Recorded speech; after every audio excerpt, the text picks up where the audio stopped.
Sejam muito bem-vindos ao canal Alisson Meira. Hoje, domingo de Páscoa, nós vamos estar lendo Mateus, capítulo 19. Vamos lá? Você fica comigo? E aconteceu que, concluindo Jesus essas palavras, partiu da Galiléia e dirigiu-se para a região da Judéia, no outro lado do Jordão. Grandes multidões o seguiam e a todos curava ali. Alguns fariseus também chegaram até ele, e para prová-lo, questionaram-lhe: é lícito o marido se divorciar da sua esposa por qualquer motivo? Aqui, pessoal, os fariseus, queriam provar Jesus e jogaram essa pergunta, porque na época existiam duas linhas de pensamentos muito fortes, que era sobre a questão do divórcio, sabe? E a população da época era dividida quanto a isso, meio que quase que um 50-50. Então o que eles queriam fazer? Eles queriam desmoralizar, descredibilizar Jesus com pelo menos metade do povo, dependendo da resposta que ele desse, tá? E Jesus respondeu: não tendes lido que no princípio o Criador os fez homem e mulher e os instruiu? Por esse motivo, o homem deixará pai e mãe e se unirá à sua mulher, e os dois se tornarão uma só carne? Sendo assim, eles já não são dois, mas sim uma só carne. E, portanto, o que Deus uniu, não o separe o ser humano. Então, Jesus está falando aqui, que no princípio, lá no começo, o Criador fez homem e mulher. E instruiu, que o homem ele ia deixar o pai dele, a mãe dele, ia se juntar com a sua esposa. E quando esses dois se casassem, eles não seriam mais dois, eles seriam uma só carne. Então, o que Deus uniu, por meio do casamento se tornando uma só carne, o homem não deveria separar. Sendo assim, eles já não são dois, mas sim uma só carne. E, portanto, o que Deus uniu não separa o ser humano. Replicaram-lhe: então, por qual razão Moisés mandou dar uma certidão de divórcio à mulher e abandoná-la? Ao que Jesus declarou: Moisés, por causa da dureza dos vossos corações, vos concedeu separar-se de vossas mulheres, mas não tem sido assim desde o princípio. Eu, porém, vos afirmo: todo aquele que se divorciar da sua esposa, a não ser por imoralidade sexual, e se casar com outra mulher, estará cometendo adultério. Então os discípulos consideraram: se estes são os termos para o marido e sua esposa, não é vantagem casar. Mas Jesus ponderou-lhes: nem todos conseguem aceitar essa palavra, somente aqueles a quem tal capacidade é dada. Pois há alguns eunucos que nasceram assim, do ventre de suas mães. Outros foram privados de seus próprios órgãos reprodutores pelos homens. E há outros ainda que a si mesmos se fizeram celibatários por causa do reino dos céus. Quem for capaz de aceitar esse conceito, que o receba. Então o que Jesus falou aqui, E aí Jesus falou que não era para separar, que não era para divorciar. E ele falou: mas Moisés, mandou dar carta de divórcio. O próprio Moisés mandou dar carta de divórcio. Aí Jesus fala assim: Moisés mandou dar carta de divórcio por causa da dureza do coração de vocês. Porque essa não era a vontade de Deus. E isso, gente, nos mostra que às vezes, não só nessa passagem bíblica, mas em outras, Deus nos concede aquilo que nós queremos, mesmo aquilo às vezes não sendo a vontade a perfeita, agradar a vontade de Deus. Um outro exemplo disso, então Deus permitiu o homem, dar carta de divórcio à sua mulher pela lei de Moisés, mas essa não era a vontade de Deus. Foi feito isso pela dureza do coração do homem, porque era uma solicitação do homem, uma solicitação, de cunho social. E foi assim também, quando Israel não era governado por um rei, Israel tinha ali seus juízes. Mas Israel, observando as nações ao redor, viu que todas as nações tinham um rei e começou a pedir um rei para Deus, igual as outras nações tinham. E Deus concedeu, e deu um rei para Israel, no caso Saul. E essa não era a vontade de Deus. Deus não tinha esse modelo político, econômico, vamos dizer assim, para Israel. Mas, olhando os que estão em volta, Israel quis ser igual a todos. Quis ser igual à maioria. Então, de tanto pedir para Deus um rei, Deus concedeu a vontade de Israel, mas essa não era a vontade de Deus, que Israel tivesse um rei. Não era o modelo que Deus pensou para Israel. Então tem certas circunstâncias que Deus atende o pedido, de tanta pessoa insistir, de tanta pessoa pedir, mas não é a perfeita vontade dele. E aqui é um desses casos. Ele permitiu que Moisés, desse essa instrução, que o homem poderia dar carta de divórcio à sua mulher, mas nunca foi, lá no princípio, essa nunca foi a vontade de Deus. Isso foi feito pela dureza do coração deles. Foi concedido, foi aberta uma exceção por conta do coração deles, e aqui Jesus está instruindo, que não é para fazer assim. Que Deus uniu, não separem o homem, a não ser por imoralidade sexual. Ou seja, Jesus abre aqui uma exceção a essa regra.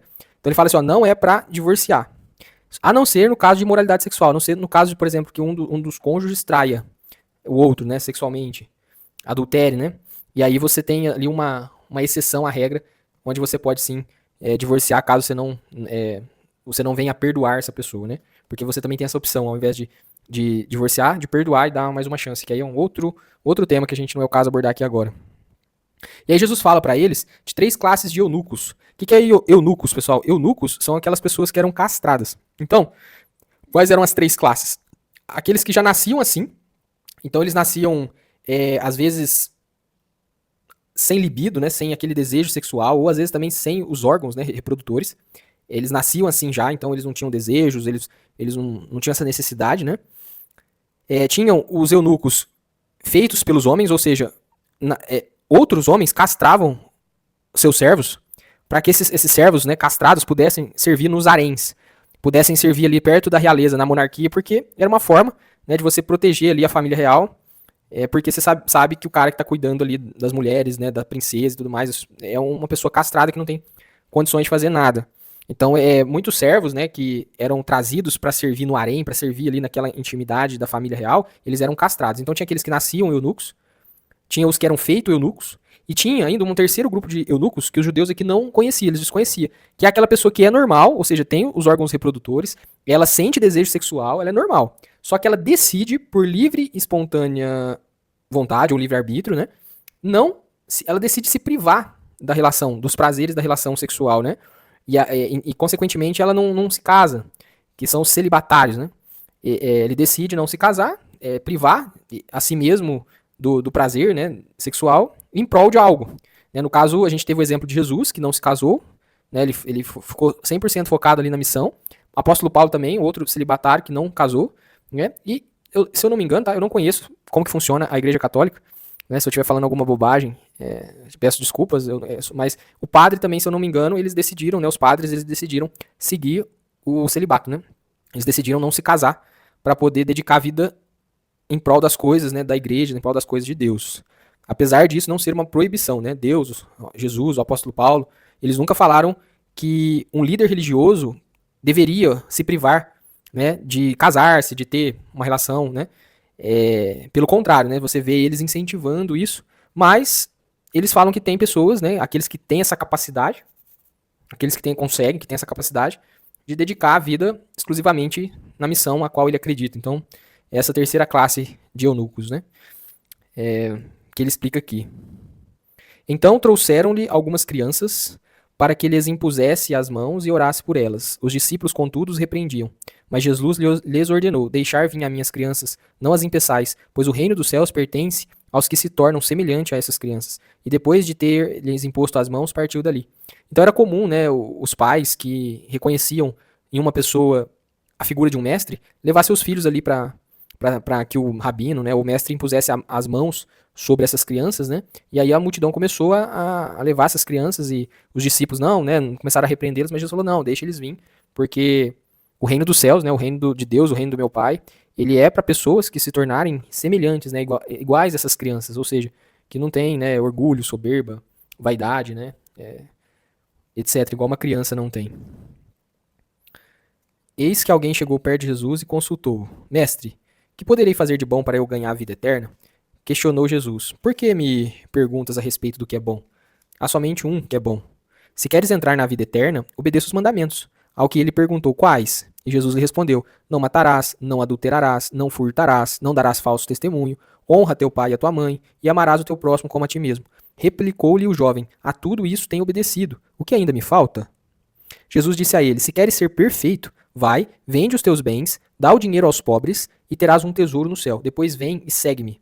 Ao ouvir essa palavra, o jovem afastou-se pesaroso, pois era dono de muitas riquezas. Então, disse Jesus aos seus discípulos: com toda certeza vos afirmo que dificilmente um rico entrará no reino dos céus. E lhes digo mais: é mais fácil passar um camelo pelo fundo de uma agulha do que um rico entrar no reino dos céus. Ouvindo isso, os discípulos ficaram atônitos e exclamaram: sendo assim, quem pode ser salvo? Mas Jesus, fixando o olhar neles, revelou-lhes: isso é impossível aos seres humanos, mas para Deus todas as coisas são possíveis. Essa parte, pessoal, fala do jovem rico, né? Que um jovem se aproxima de Jesus e fala: bom mestre, né? Jesus o repreende e fala assim: por que me chama de bom? Bom é só um, né? E ele falou assim: o que eu tenho que fazer para ganhar a vida eterna? E aí Jesus responde para ele cumprir os mandamentos. Ele pergunta quais, Jesus cita a maioria, e ele fala: já tenho feito tudo isso, o que ainda me falta? E aí Jesus fala: então você quer ser perfeito mesmo? Volta lá, vende tudo que você tem, dá aos pobres e começa a me seguir. Ou seja, gente, Jesus chamou ele para segui-lo. É muito raro você ver na Bíblia Jesus chamando alguém para segui-lo. Esse jovem ele teve a mesma oportunidade que os outros discípulos de Jesus. E ele, quando recebeu essa instrução, falou assim: então tá, então se você quer algo diferenciado, né? Você já cumpre os mandamentos, maravilha. Se você quer algo diferenciado, se você quer ser perfeito, então volta lá, vende tudo que você tem, dá aos pobres, vem aqui e me segue, né? Jesus estava entregando ali um presentão para ele, né? Poder seguir Jesus, poder seguir o próprio Deus encarnado, né? Poder ser um dos seguidores de Jesus e aprender ali com o próprio Criador. Mas as riquezas dele nesse momento pesaram no coração dele. E ele se afasta pesaroso, sabe? Quando a pessoa fala, nossa, mas vender tudo que eu tenho, mas eu tenho tanta coisa, eu demorei tanto para construir tudo isso. Nossa, mas como assim? Eu preciso vender tudo aos pobres. Então, a riqueza pesou demais no coração dele a ponto dele trocar a possibilidade de ser um seguidor de Jesus pelas suas riquezas. Lembra de Pedro e André? Quando Jesus foi lá e chamou eles, eles largaram imediatamente o barco, a rede, tudo que estavam fazendo e seguiram Jesus. Lembra de Tiago e João? Eles largaram imediatamente o barco, o pai, as redes e seguiram Jesus. Lembra de Mateus? Largou imediatamente a coletoria dos impostos e foi seguir a Jesus. Esse homem, porém, não teve essa capacidade. O coração dele estava tão preso nas riquezas dele que ele trocou ser um seguidor de Jesus pelas riquezas que ele tinha. E aí Jesus aproveita, né, essa situação para ensinar algo muito importante aos discípulos, né? Ele fala assim que é mais fácil um camelo passar no fundo de uma agulha do que um rico entrar no reino dos céus. E aí quando eu era criança, eu escutava essa palavra, eu achava que era o fundo de uma agulha de costura. Que Jesus estava falando ali que era realmente impossível um rico entrar no reino dos céus, né? Mas lendo aqui o estudo bíblico ele fala que a agulha era uma pequena porta que ficava ao lado da porta principal de uma cidade. E ela era tão estreita que era quase impossível passar um camelo realmente por ela. Para passar um camelo por uma agulha, ou seja, por essa porta estreita que tinha ao lado da porta principal das cidades, o camelo ele tinha que estar sem qualquer carga, né? Ele tinha que se livrar das cargas que ele carregava, e ele ainda tinha que passar ele de joelhos, senão não passava. Então era realmente complicado passar um camelo por esse tipo de porta, por esse tipo de entrada.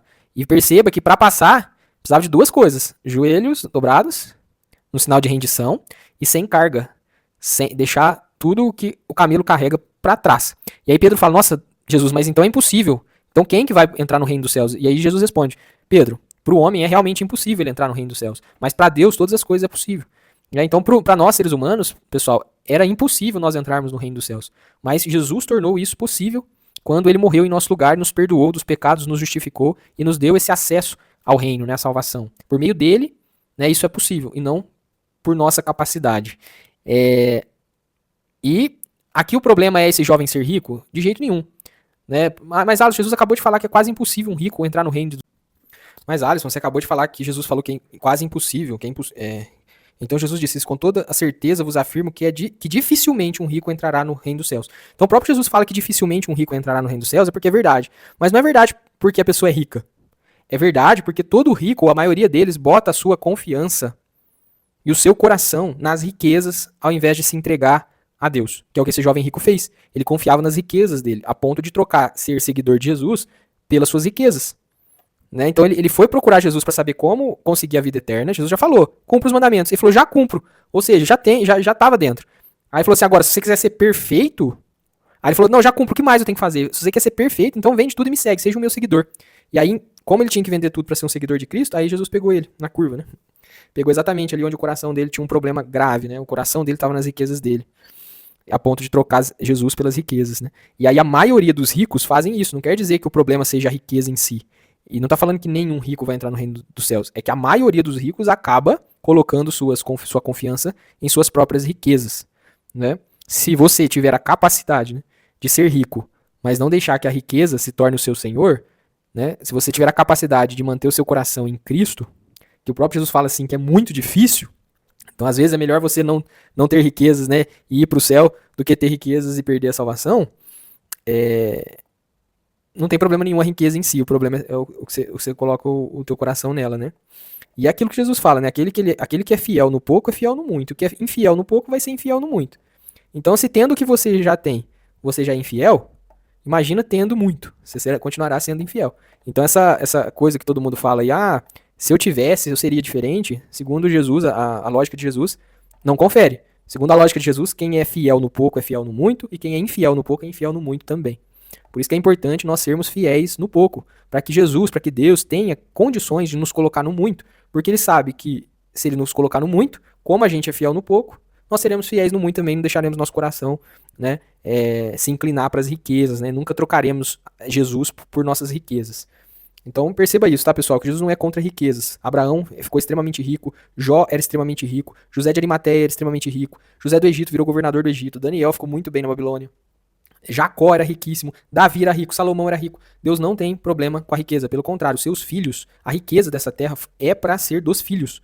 porém, para filhos que têm a capacidade de administrar essas riquezas, de ver elas apenas como recursos, ver elas apenas como ferramentas, como meios, e não como fins, né? E não como sendo o Deus da vida delas, tá? Então, nunca, nenhuma parte da Bíblia você vai ver Deus ou Jesus tendo problema com a riqueza. Ele tem problema com quem bota o seu coração na riqueza e coloca a riqueza acima dele, que foi o que esse jovem fez, tá? Ele fazia tudo, menos trocar o dinheiro dele em troca de seguir Jesus, certo?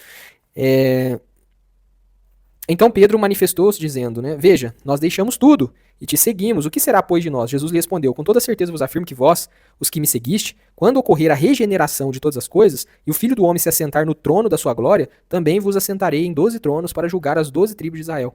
Também todos aqueles que tiverem deixado casas, irmãos, irmãs, pai, mãe, filhos ou terras por causa do meu nome, receberão 100 vezes mais e herdarão a vida eterna. Entretanto, muitos primeiros serão últimos, e muitos últimos serão primeiros, né?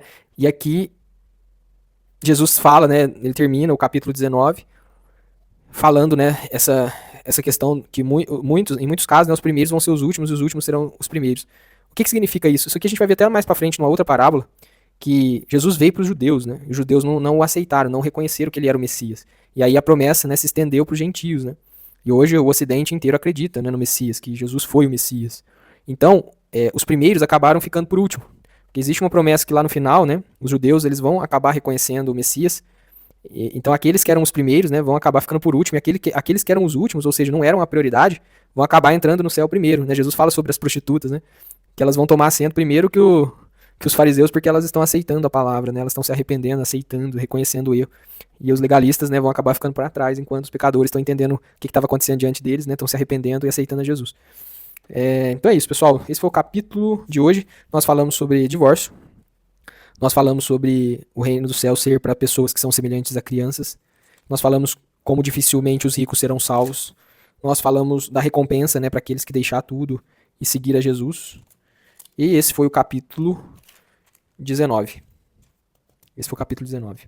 Beleza, pessoal? Espero que vocês tenham gostado. Uma feliz Páscoa para todos. Hoje é domingo de Páscoa.